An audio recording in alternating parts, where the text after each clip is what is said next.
Right off the Brady Bunch, I did The Towering Inferno, and that was a huge epic. You know, the script's 250 pages or something, and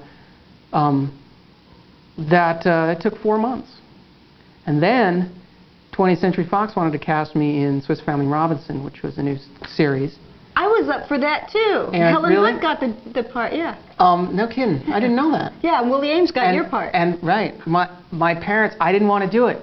My parents made me get on the phone. I didn't want to do it. I wanted, my 8th grade or whatever class was going on a ski trip. It was in the middle of winter.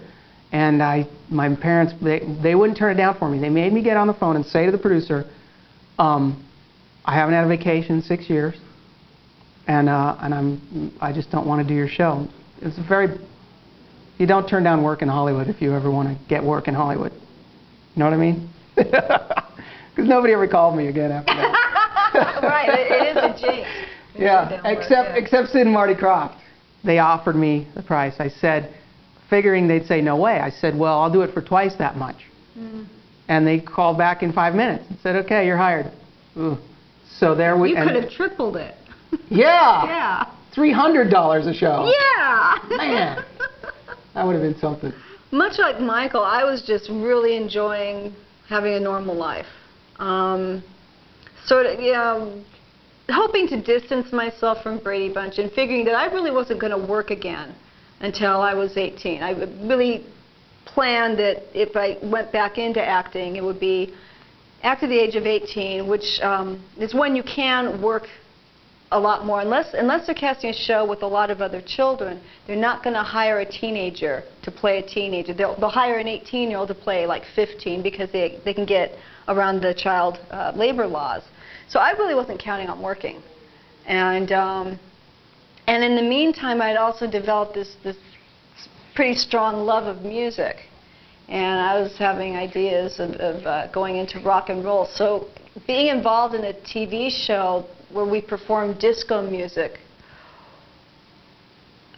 probably couldn't have been any more loathsome to me, and yet I wanted to do it because I wanted to be with my family. That's entertainment.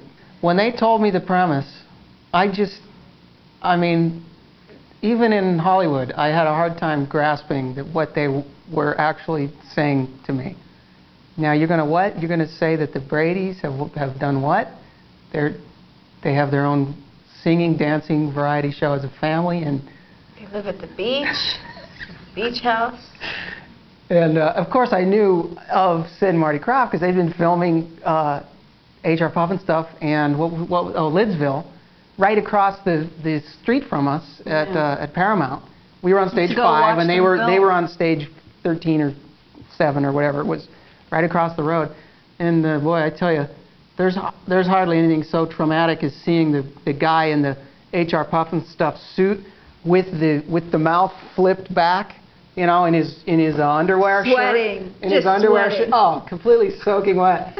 And I remember him coming into the commissary once or twice when I had, you know, my burger in my mouth, just going, oh, there he is, you know, because dragging the top of his head behind him because it flipped off like a cap.